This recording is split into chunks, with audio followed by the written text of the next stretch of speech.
जय सद्गुरुदेव। सद्गुरु कबीर साहब कहते हैं कि सृष्टि से पूर्व जब सत्य पुरुष गुप्त रहते थे, उस समय जिनसे कार्य कर्म होता है वे निमित्त कारण एवं उपादान करण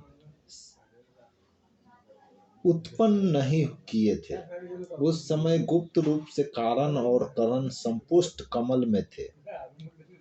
उनका संबंध सत्पुरुष से था। विदेह सत्पुरुष उस कमल में थे। सत्पुरुष ने स्वयं इच्छा उत्पन्न कर अपने अंश पुत्रों को उत्पन्न किया और अपने अंश पुत्रों को देखकर वह बहुत प्रसन्न हुए। सबसे पहले सत्पुरुष ने शब्द को प्रकाशित किया। शब्द की प्रकाशित किया यानी उच्चारित किया और उससे लोक द्वीप रचकर उसमें वास किए। उसके फिर सत्पुरुष ने 4 पायों वाले एक सिंहासन की रचना की और उसके ऊपर पुण्य द्वीप का निर्माण किया।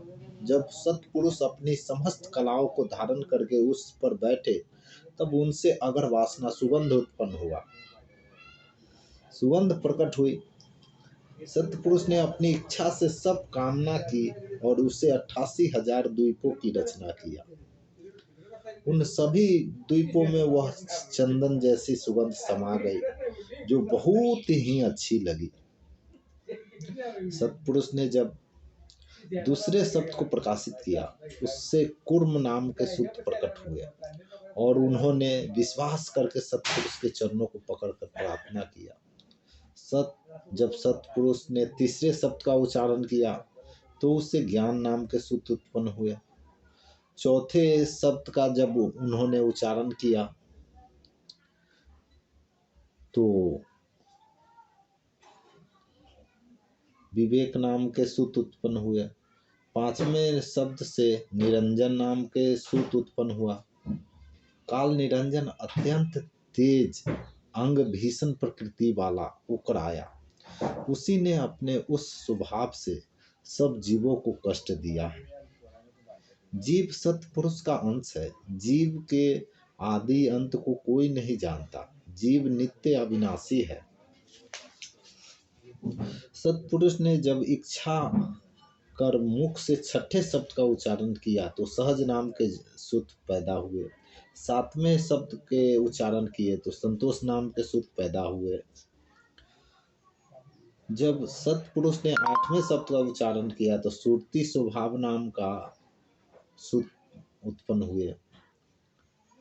जब 9वें शब्द का उच्चारण किए तो आनंद अपार नाम के सूत्र उत्पन्न हुए। जब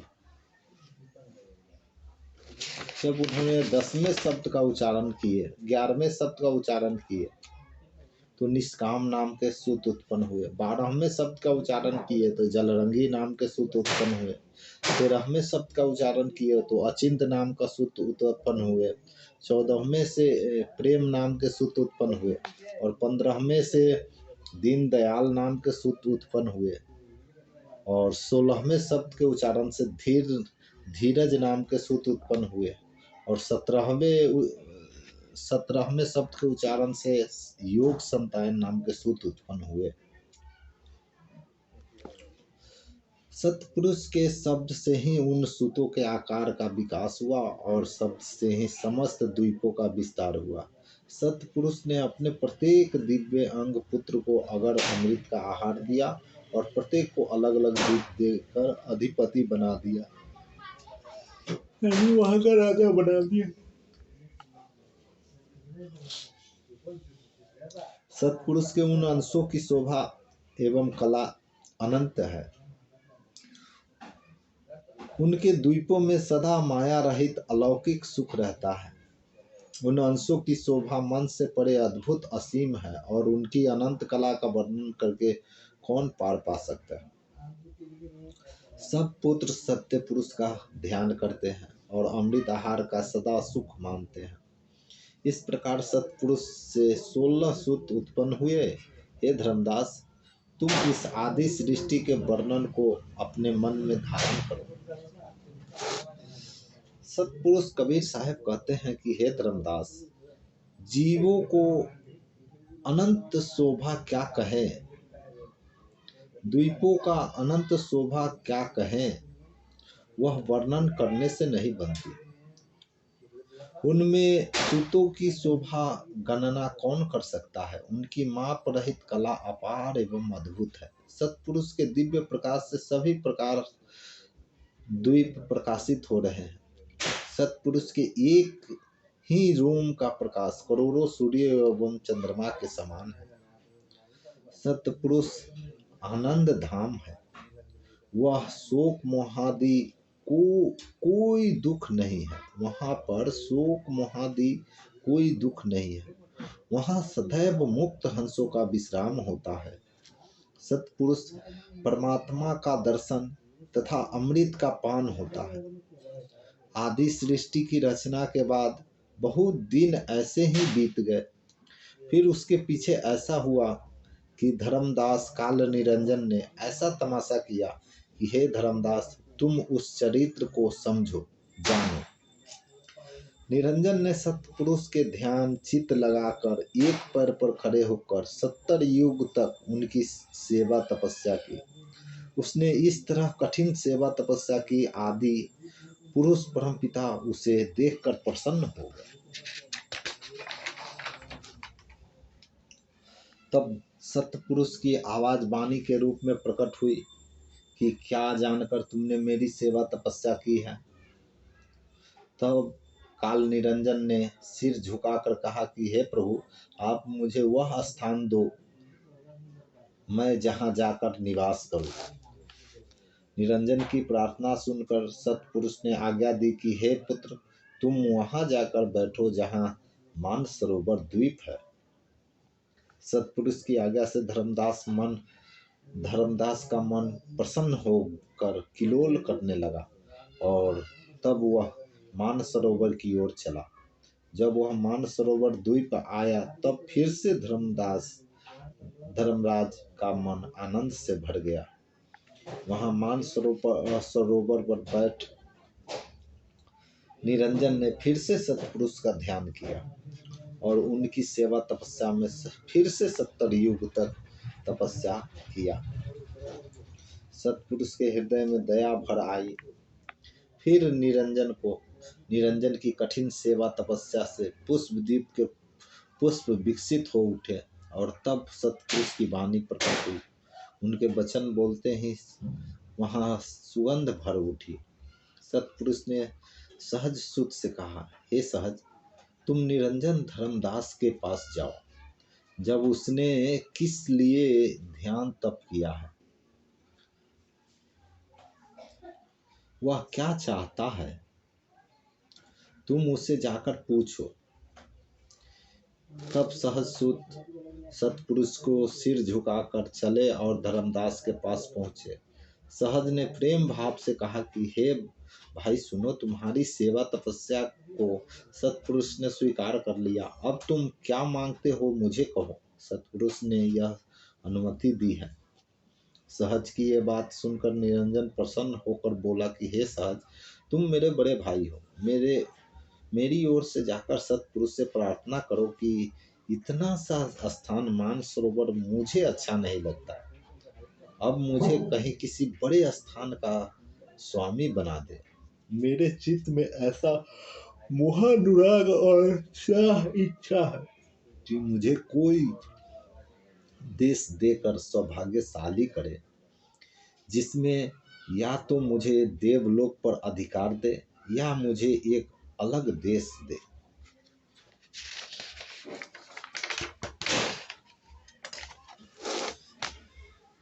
निरंजन की बात सुनकर सहज चले और जाकर सत्पुरुष से निरंजन की सारी बातें कही। जो सुनकर निरंजन ने अपनी इच्छाएं प्रकट की थी वैसी ही सहज ने कहकर सुना दी। जो कुछ निरंजन ने अपनी इच्छाएं प्रकट की थी वैसी ही सहज ने जाकर सत्पुरुष से सुना दी।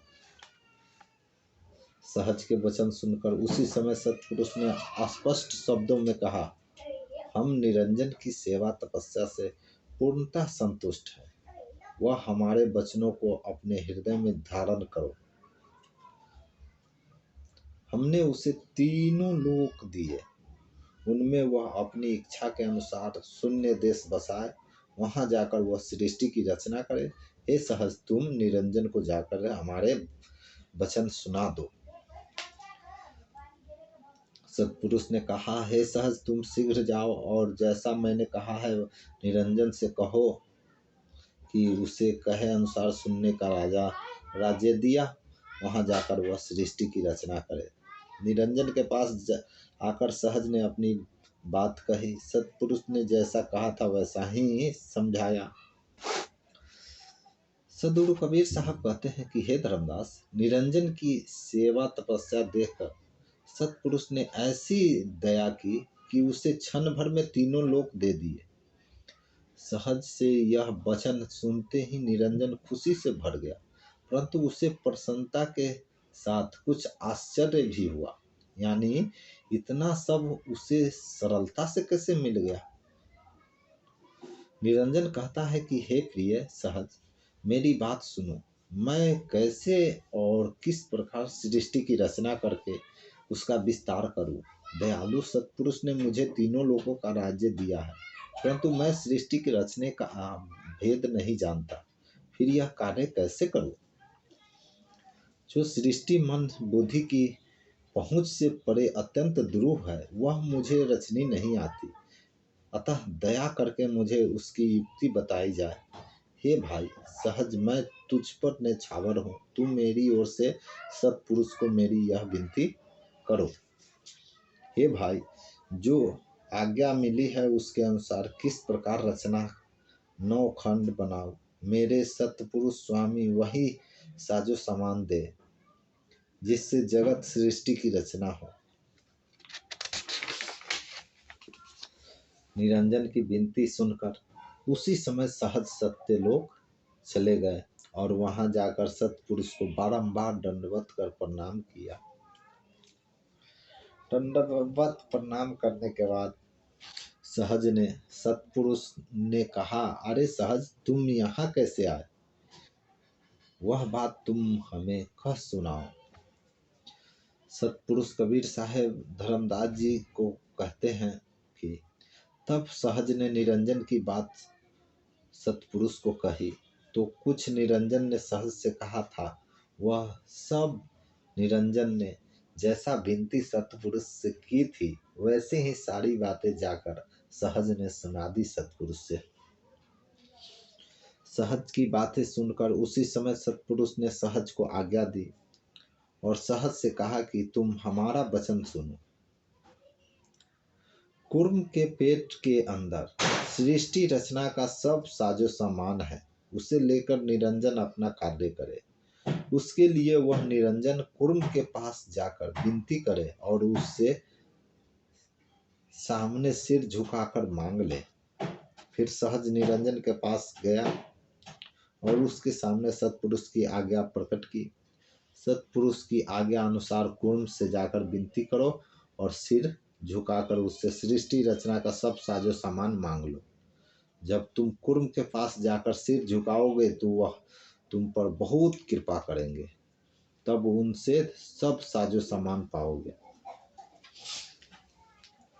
सदगुरु कबीर साहेब धर्मदास जी को बोलते हैं कि सहज से सत्पुरुष की आज्ञा अनुसार कुर्म के पास चलते समय निरंजन का हर्ष बहुत बढ़ गया और उसने मन में बहुत अभिमान अहंकार किया। वह जाकर कुर्म के पास खड़ा हो गया, परंतु बताए अनुसार दंडवत प्रणाम एक भी नहीं किया। अमृत स्वरूप कुर्म जी सबको सुख देने वाले हैं और उनमें क्रोध एवं अभिमान आदि का भाव जरा भी नहीं है, बल्कि वे अत्यंत शीतल और शील स्वभाव के हैं। जब काल निरंजन ने अभिमान करके देखा तो उसे पता चला कि कुर्म जी अत्यंत धर्मवान एवं बलशाली है। 12 पालन कुर्म जी का विशाल शरीर है और 6 पालन बलवान निरंजन का शरीर है। निरंजन क्रोध करता हुआ कुर्म के चारों दिशाओं में दौड़ता रहा और मन में यह विचार करता रहा कि किस प्रकार उपाय से इससे उत्पत्ति का साजो सामान लूं। तब निरंजन ने बहुत रोष और क्रोध किया और जाकर कुर्म के सामने भिड़ गया। फिर काल निरंजन ने अपने तीखे नाखून से कुर्म के शीश पर आघात प्रहार किया। प्रहार करने से कुर्म के पेट से पवन निकले। उसके शीश के 3 अंश सत रज तम गुण निकले।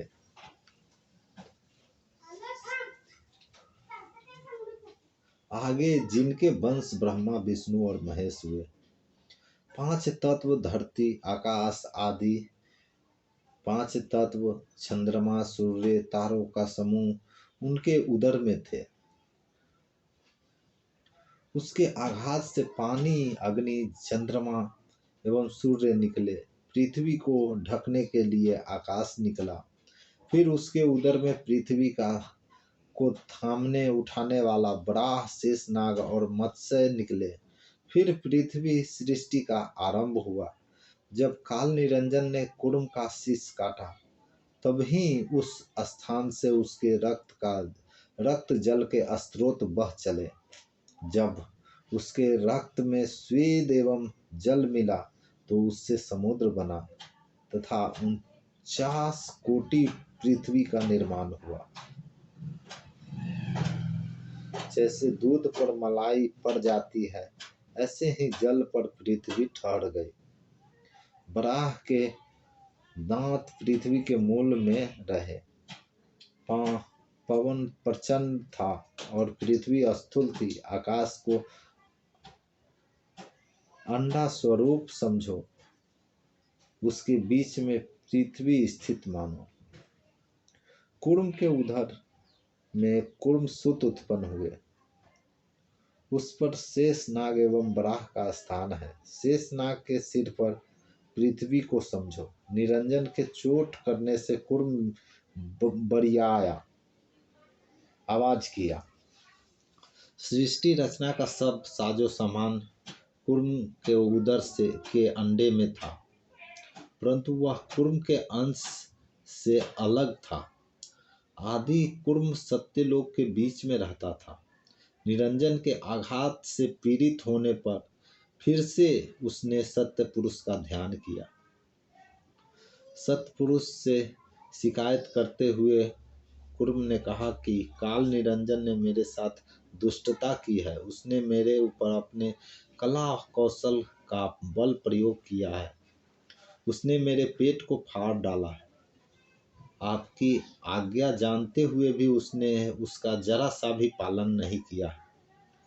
कुर्म की विनती सुनकर सत्पुरुष ने उसे अपनी वाणी में समझाते हुए उससे कहा कि हे कुर्म, वह तुम्हारा छोटा भाई है। यही बड़ों की रीति होती है कि वह छोटे को सभी अवगुण भुलाकर उसे स्नेह करते हैं, प्रेम करते हैं। सदगुरु कबीर साहब धर्मदास जी को समझाते हुए बताते हुए कि सत्पुरुष के ऐसे वचन सुनकर कुर्म आनंदित हो गया। सत्पुरुष के वचन अमृत स्वरूप आनंद के कंद है, जिन्हें पाकर कुर्म सुखी हो गया।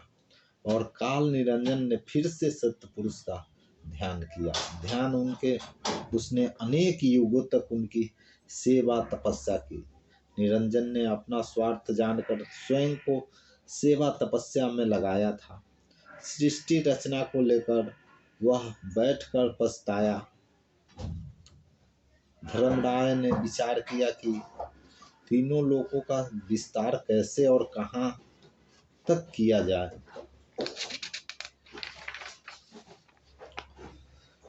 स्वर्ण मृत्यु और पाताल लोक की रचना कर दी, परंतु बिना बीज एवं जीव के सृष्टि का विस्तार कैसे संभव हो। इस प्रकार कौन सा उपाय किया जाए। जीवों के धारण करने का शरीर बनाकर किस उपाय से सजीव सृष्टि की रचना करूं।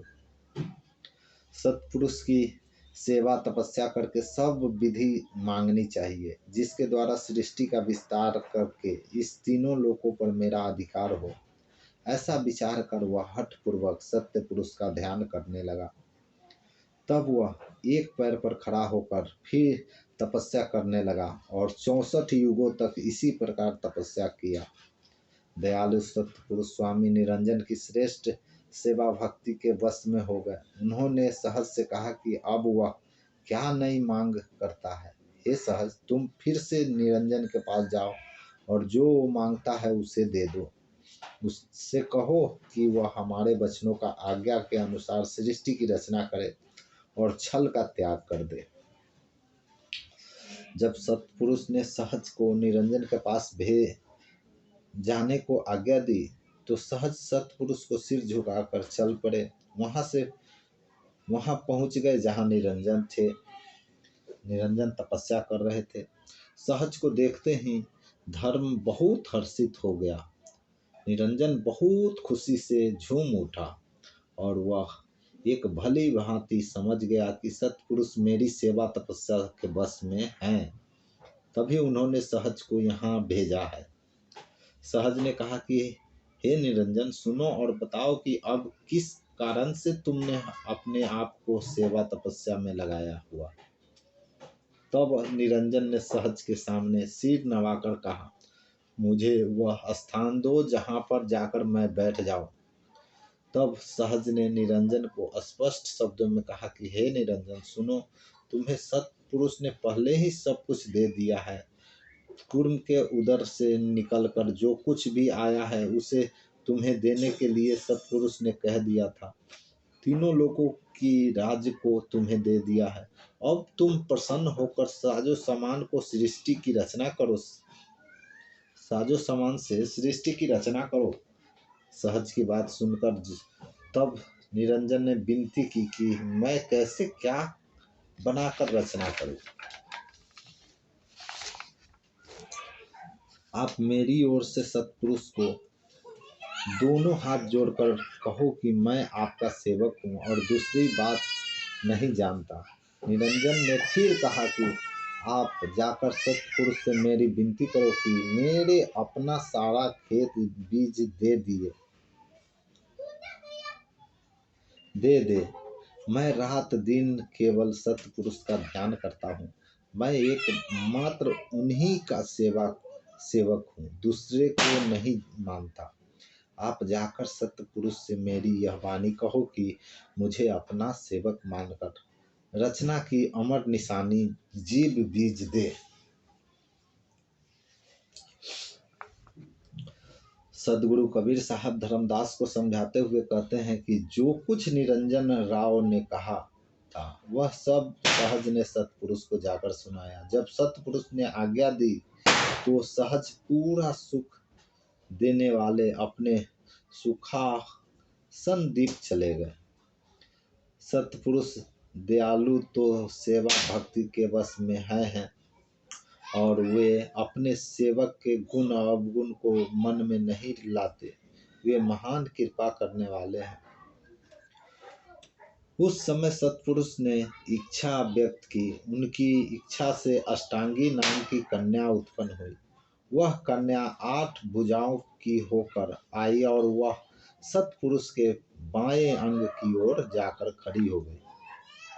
उस अष्टांगी कन्या ने माथा झुकाकर प्रणाम करके कहा कि हे सत्पुरुष, मुझे क्या आज्ञा है। तब सत्पुरुष ने अपनी वचन प्रकट करके कहा कि हे पुत्री, तुम निरंजन के पास जाओ। मैं तुम्हें जो वस्तु देता हूँ उसे संभाल लो। उससे तुम निरंजन से मिलकर सृष्टि की रूपी फुलवाड़ी की रचना करो। सदगुरु कबीर साहेब धर्मदास को बताते हैं कि फिर सत्पुरुष ने अष्टांगी नामक कन्या को जीव बीज दिया। जीव का नाम सुहंग है। जीव ही सुहंगम है, दूसरा नहीं, और वही जीव सत्पुरुष का अंश है। फिर सत्पुरुष ने 3 शक्तियों को उत्पन्न किया। उन्हें चेतन, उल्लंघनी और अभ्या नाम से जानो।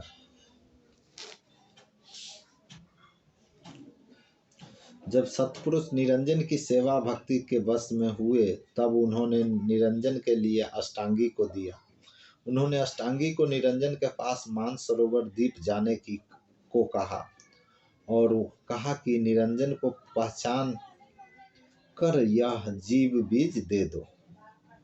वह जो अष्टांगी कन्या थी वह और शोभा से बहुत ही सुंदर बनी थी।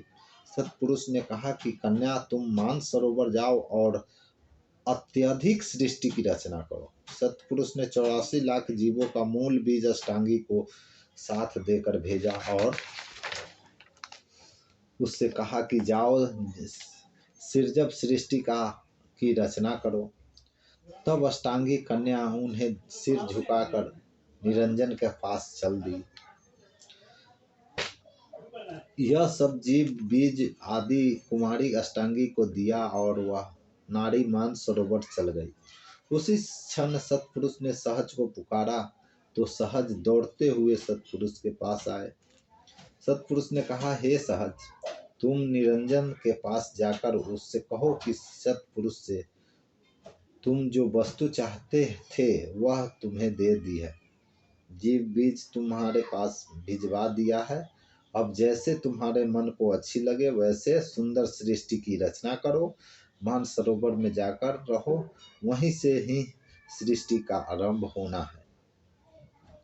सत्पुरुष की आज्ञा मानकर सहज तब वहां आए जहां पर साहसी निरंजन खड़े हुए थे। जैसे ही उन्होंने सत्पुरुष के सुंदर वचन कहे तब ही निरंजन ने सिर झुका लिया, प्रणाम किया।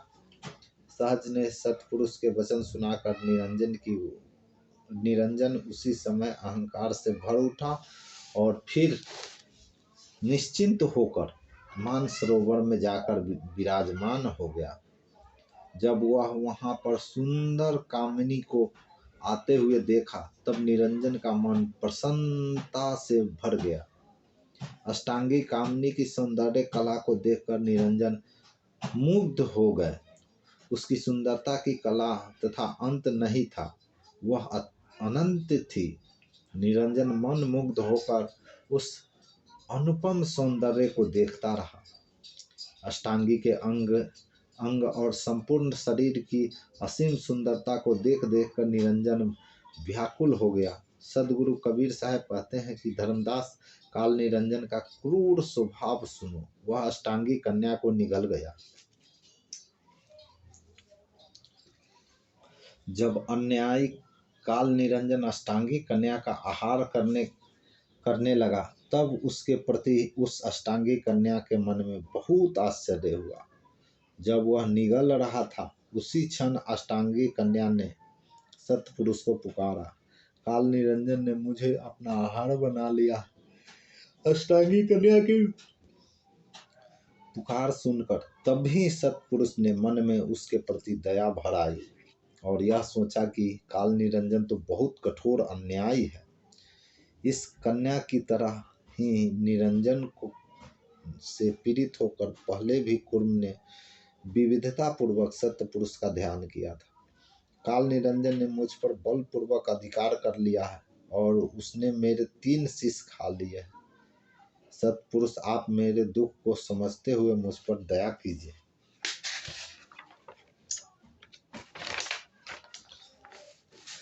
सदगुरु कबीर साहब धर्मदास से कहते हैं कि काल निरंजन का ऐसा क्रूर चरित्र अच्छी प्रकार से जानकर सत्पुरुष ने उसे जो श्राप दिया वो मैं उसका वर्णन करके कहता हूँ। सत्पुरुष ने काल निरंजन को यह श्राप दिया कि यह प्रतिदिन 1 लाख जीव खाएगा और 1.25 लाख विस्तार उत्पन्न करेगा।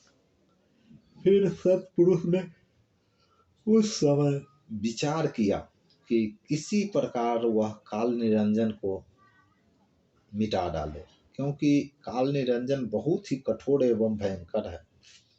यह सभी जीवों को जीवन बहुत दुखी कर देगा। लेकिन अब यह मिटाने से भी नहीं बनता, क्योंकि एक ही नाल से 16 सूत है। उसमें एक को भी मिटाने से सभी मिट जाएंगे और मैंने सबको अमुक लोक द्वीप देकर जो रहने का वचन दिया है वह वचन डावाडोल हो जाएगा तथा मेरी सारी रचना नष्ट हो जाएगी। इसलिए उन सूतों को बचाने के लिए इसे मारना ठीक नहीं। सत्पुरुष विचार करते हैं कि जो सब अब काल निरंजन को मिटाओ तो हमारा वचन भंग हो जाएगा, टूट जाएगा। अतः अपने वचन का पालन करते हुए उसे न मारकर यह कहता हूँ, अब वह हमारा दर्शन नहीं पाएगा। सत्पुरुष ने कहकर योगजीत को बुलाया और उसे काल निरंजन का सब चरित्र कहकर समझाया कि किस प्रकार उसने कुर्म पर अत्याचार करके उसे 3 सिर खा लिए और अष्टांगी कन्या का निगल जाना सब समझाया। सत्पुरुष ने कहा कि योगजीत, तुम शीघ्र ही मानसरोवर द्वीप जाओ और वहां से निरंजन को मार कर निकाल दो। वहां मानसरोवर में रहने न पाए और अब वह मेरे देश में कभी ना आए, सत्यलोक में कभी ना आए। निरंजन के पेट में अष्टांगी नारी है, उससे कहो कि वह मेरे वचनों को संभाल कर पालन करे। निरंजन जाकर उसी देश में रहे जो मैंने पहले उसे दिया था। स्वर्ग, मृत्यु और पाताललोक पर राज करे। वह अष्टांगी नारी निरंजन का पेट फाड़कर बाहर निकल आए, जिससे पेट फटने से वह अपने कर्मों का फल पाए। निरंजन से यह निर्णय कह दो कि वह अष्टांगी नारी अब तुम्हारी स्त्री होगी।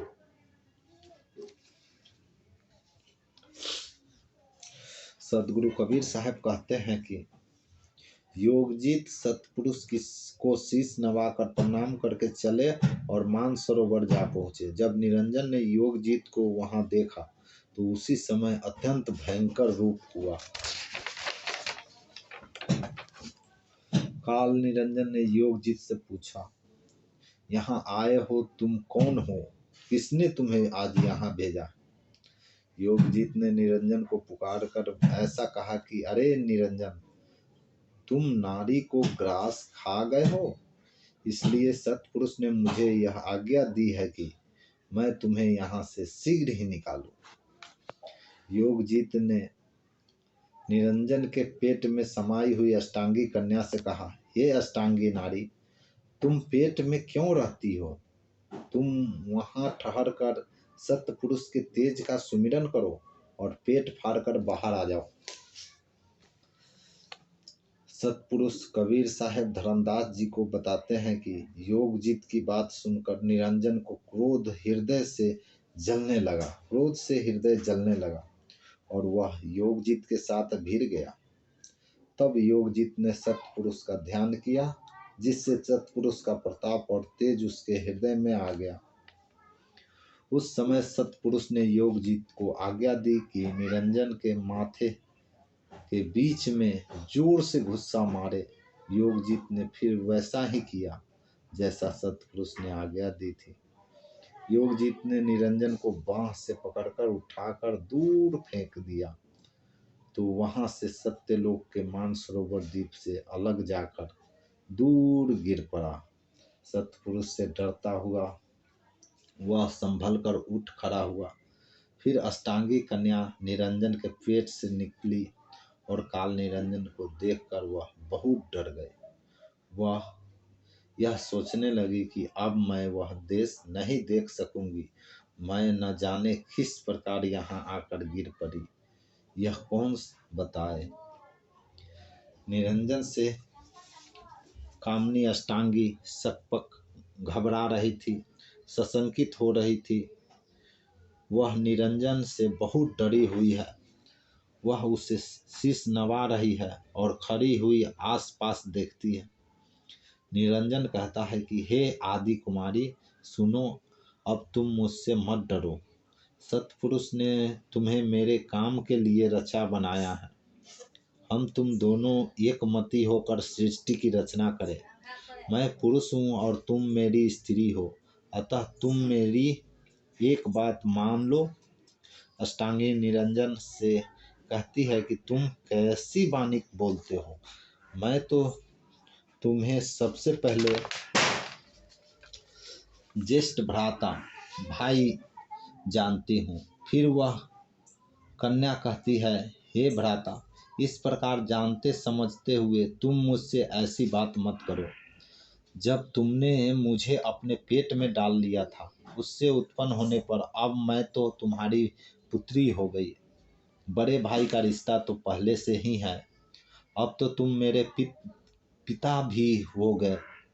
अब तुम मुझे निर्मल दृष्टि से देखो, मंद दृष्टि से मत देखो, नहीं तो अब तुमसे पाप हो जाएगा।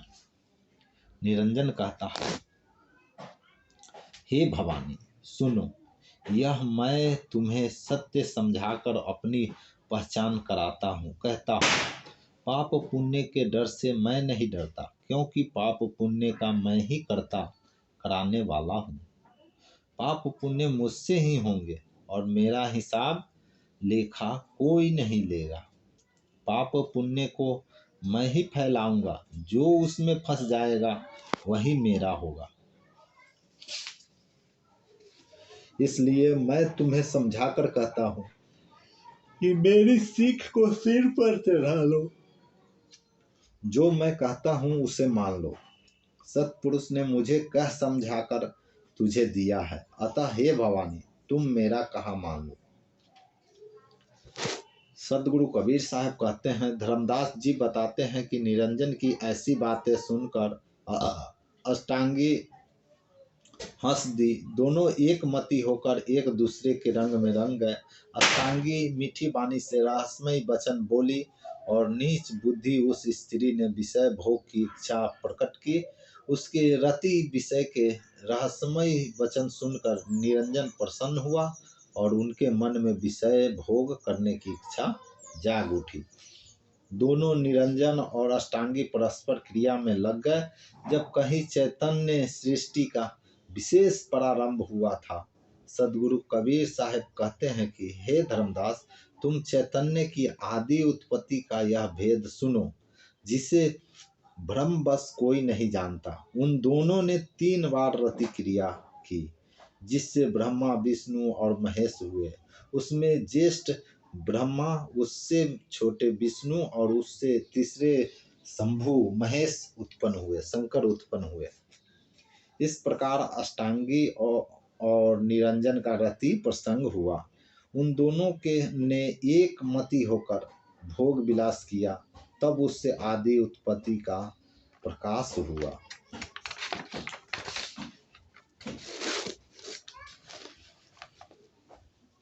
सदगुरु कबीर साहब कहते हैं, हे धर्मदास, तुम विवेक विचार करो।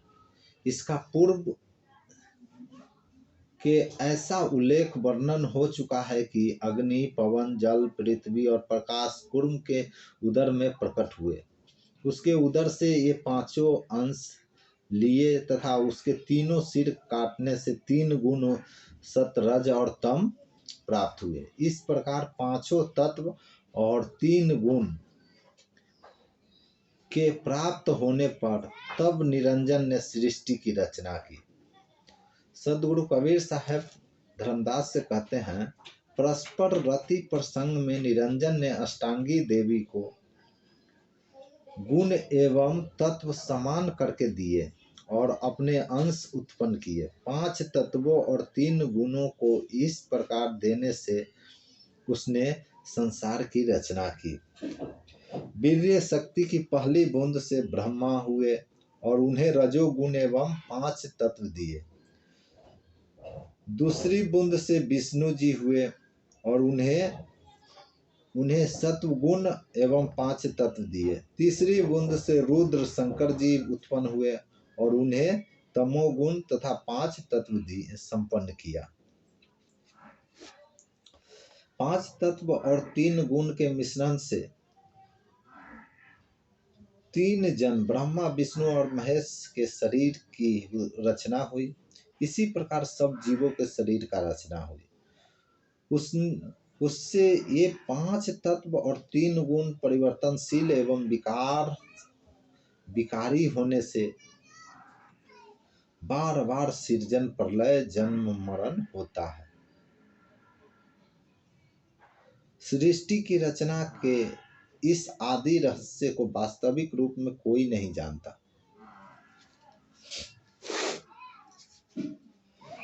निरंजन कहता है कि हे अष्टांगी कामिनी, मेरी बात सुन और जो मैं कहूँ उसे मान लो।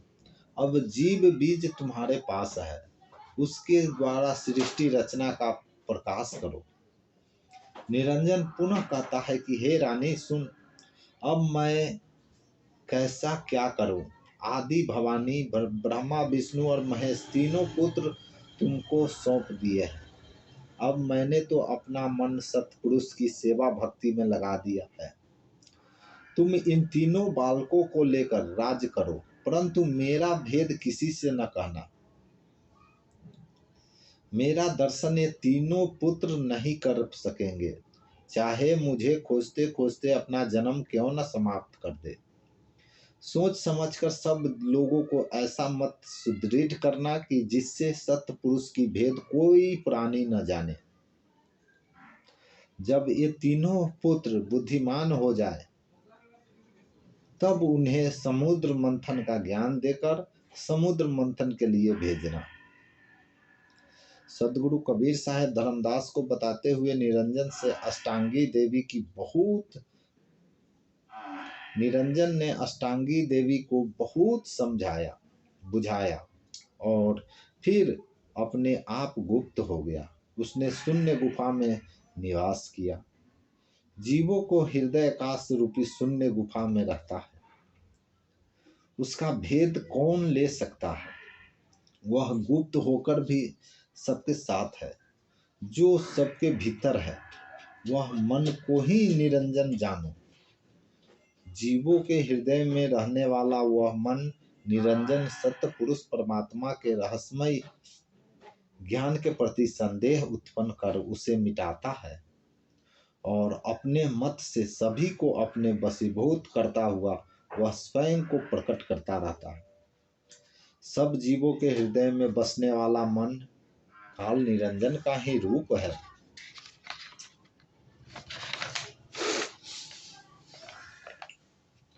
सबके साथ रहता हुआ भी मन पूर्णतः गुप्त है। वह किसी को भी दिखाई नहीं देता। मन स्वाभाविक रूप से अति चंचल है, जो सदा सांसारिक विषयों की ओर दौड़ता है। विषय सुख भोग प्रवृत्ति के कारण मन में चैन कहाँ। यह तो दिन रात सोते जागते अनंत इच्छाओं की पूर्ति के लिए इस इधर उधर भटकता फिरता है।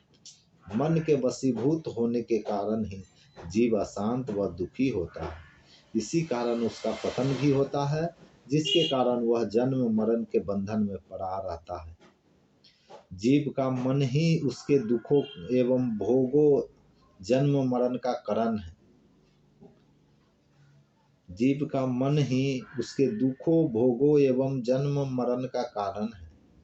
अतएव मन को बस में करना ही सभी दुखों जन्म मरण के बंधन से मुक्त होने का एक मात्र उपाय है। इस तरह से मन निरंजन ने सब जीवों को अपने बस अधीन में कर रखा है। यही सबका स्वामी उत्पत्ति का कारण है। जीवन कल्याण के लिए यह बहुत ही आवश्यक है कि सद्गुरु सत्य ज्ञान विधि के अनुसार मन को शांत कर भक्ति साधना करनी चाहिए। जीव तथा उसके हृदय के भीतर मन दोनों एक ही साथ है। मतवाला और विषयगामी मन काल निरंजन के अंग स्पर्श से जीव बुद्धिहीन हो गए हैं।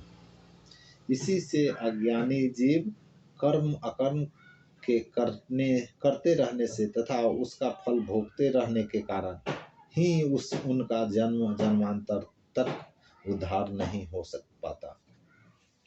मन ही को विषय रूपी भोगों को भोगने के लिए प्रेरित करता है। मन ही जीव को विषय रूपी भोगों को भोगने के लिए प्रेरित करता है, जिससे हृदय तथा मानसिक मस्तिष्क मलिन पापी हो जाते हैं।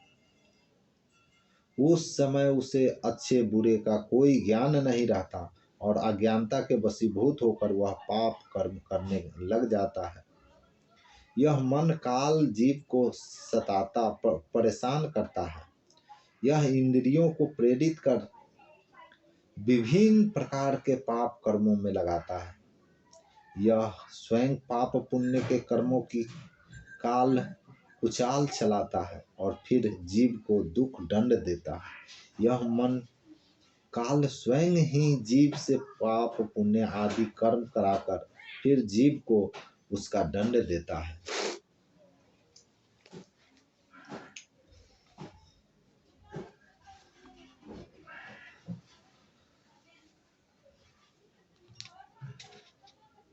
जब ये तीन बालक ब्रह्मा विष्णु और महेश सयाने हुए तब उनकी माता अष्टांगी देवी ने समुद्र मंथने के लिए भेजा। वो बालक खेलने में मस्त थे। सदगुरु कबीर साहब कहते हैं, इसी बीच एक तमाशा हुआ। उस समय का चरित्र तो तुम ध्यान पूर्वक समझो। निरंजन राव ने योग धारण किया।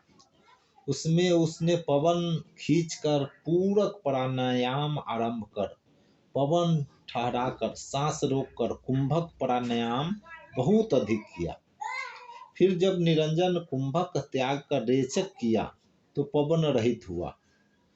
जब उसकी सांस के साथ ही वेद निकले, उसकी सांस के साथ वेद बाहर आए।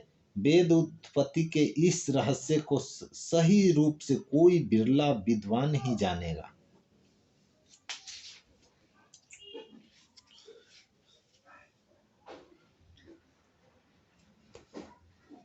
फिर वेद ने वहां पर निरंजन की स्तुति की और कहा कि हे निर्गुण नाथ, मुझे क्या आज्ञा है। तब निरंजन ने वेद से कहा कि जाकर सिंधु समुद्र में निवास करो तथा जो तुमसे भेंट मिलन चाहता हो उसके पास चले जाना। वेद को आज्ञा देते समय काल निरंजन की आवाज तो उठी, परंतु वेद ने उसके स्थूल रूप को नहीं देखा। उससे केवल अपना ज्योति स्वरूप दिखाया। उसने केवल अपना ज्योति स्वरूप दिखाया। उसके तेज से प्रभावित होकर आज्ञा अनुसार वेद चले। फिर अंत में उस तेज से विष की उत्पत्ति हुई।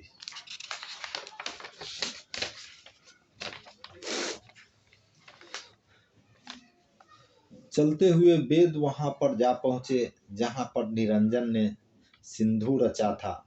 वह वेद सिंधु के मध्य में पहुंच गए और फिर निरंजन सिंधु समुद्र मंथन की युक्ति का विचार किया और फिर निरंजन ने गुप्त ध्यान से अष्टांगी देवी को याद करवाए और कहा कि बताओ, समुद्र को मथने के लिए देर किस लिए। ब्रह्मा विष्णु और महेश हमारे तीनों पुत्र समुद्र मथने के लिए शीघ्र भेजो। मेरे वचन दृढ़ता से मान लो। निरंजन ने अष्टांगी देवी से इसके आगे कहा कि फिर इसके पश्चात तुम स्वयं समुद्र में समा जाना। तब अष्टांगी देवी ने समुद्र मंथन का विचार किया। माता अष्टांगी ने जब तीनों बालकों को अच्छी तरह से कह कर समझाया और फिर आशीर्वाद देकर समुद्र मथने को भेजा,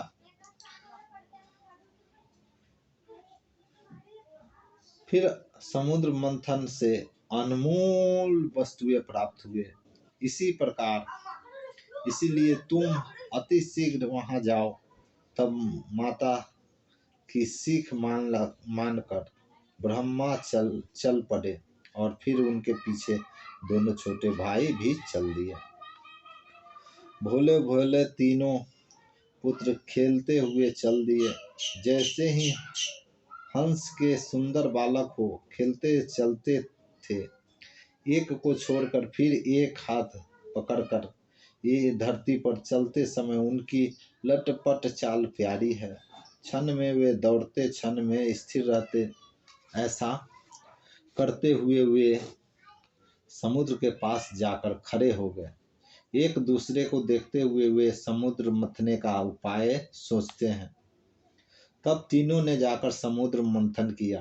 किन तीनों ने समुद्र में मंथन से 3 वस्तुएं पाई। ब्रह्मा को वेद, विष्णु को तेज और शंकर को हलाहल विष मिला। माता ने फिर वो तीनों वस्तुएं लेकर माता के पास आए। माता ने उन तीनों से कहा कि तुम फिर से जाकर समुद्र मथो और जिसे मिले वह भाई उसे ले लो। उसी समय आदि भवानी अष्टांगी ने ऐसा अनूठा चरित्र किया कि उसने 3 कन्या उत्पन्न की। जब ये 3 कन्या उत्पन्न हो गई तो अपनी अंश पुत्रियों को उन्होंने समुद्र में प्रवेश करा दिया। जब उन 3 अंश कन्याओं को समुद्र में प्रवेश करने के लिए भेजा तब तीनों पुत्रों ने इस रहस्य को नहीं जाना। फिर उन्होंने समुद्र मंथन किया तो उन्हें 3 कन्याएं मिली। उन्होंने खुशी के साथ कन्याओं को लेकर आ गए। उन तीनों कन्याओं को साथ लेकर तीनों अपनी माता अष्टांगी के पास आए और आकर शीश नवाया। माता अष्टांगी कहती है कि मेरे पुत्रों सुनो, ये सब कार्य तो तुम्हारे पूरे हो गए। माता ने उन तीनों कन्याओं को एक एक बांटकर उन तीनों पुत्रों को आज्ञा दी कि कौन किसके योग्य है। फिर माता ने कहा कि ब्रह्मा सावित्री को लो, विष्णु लक्ष्मी को लो और पार्वती शंकर पार्वती को लो। जैसे माता आधा ने उनको बांट कर दिया, तीनों भाई कामाग्नि स्त्री पाकर बहुत आनंदित हुई। जैसे चकोर पक्षी रात के चंद्रमा को देखकर बहुत प्रसन्न होता है। तीनों भाई उन कामनी के साथ काम के वशीभूत हुए और उन्होंने देव और दैत्य दोनों ही प्रकार की संतान उत्पन्न की।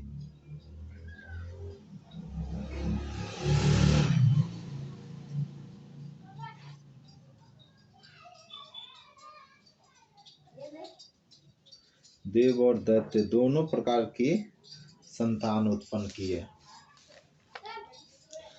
सदगुरु कबीर साहब कहते हैं कि धर्मदास, तुम यह बात समझो कि जो माता थी वह अब स्त्री हो गई। माता अष्टांगी फिर से उन पुत्रों को समझाकर कहती है कि अब फिर से जाकर तुम समुद्र मत हो, जो जिसे मिले वह उसे ले लो और तुम समुद्र मंथन में देरी मत करो।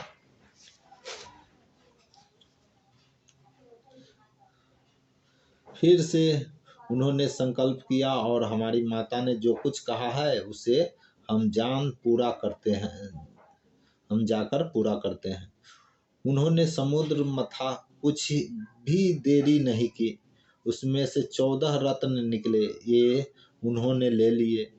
समुद्र मंथन से 14 रत्न की खान निकाली। उन रत्नों को लेकर माता के पास आ पहुंचे। तीनों भाइयों ने समुद्र मंथन से प्राप्त रत्न प्रसन्न होकर लिए। विशेषकर ब्रह्मा को वेद मिला तो विष्णु ने अमृत पाया और महेश ने हलाल विष लिया। फिर माता अष्टांगी ने अपने तीनों पुत्रों से ऐसा वचन कहा कि तुम तीनों मिलकर सृष्टि की रचना करो।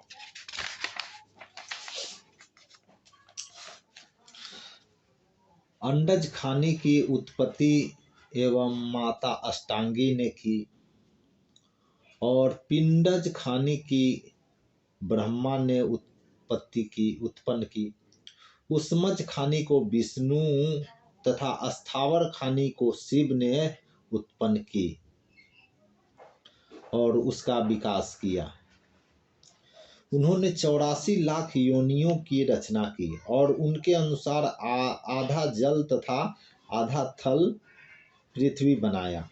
अस्थावर खानी को एक तत्व समझो, उष्मज खानी को 2 तत्व समझो तथा तीनों तत्वों से अंडज खानी का निर्माण हुआ। 4 से पिंड खानी का निर्माण हुआ और 5 तत्वों से मनुष्य का विकास और तीनों गुणों से संपन्न कर सजाया और संवारा। इस तरह से 4 खानी के साथ 5 तत्व और 3 गुणों के संयुक्त होने से ज्ञान प्रस्थान सर्वश्रेष्ठ मानव योनि को मिलाकर 5 खानी का विस्तार हुआ। इस प्रकार सृष्टि की रचना का कार्य बिना किसी बाधा के सुचारू रूप से चलता रहा, परंतु इसके बाद तीनों पुत्रों का अपने पिता निरंजन की खोज में लग जाने से सृष्टि रचना का कार्य अवरुद्ध हो गया। अब हम यहीं पे अपनी वाणी को विराम देते हैं। बस आज के लिए इतना ही। जय सद्गुरुदेव।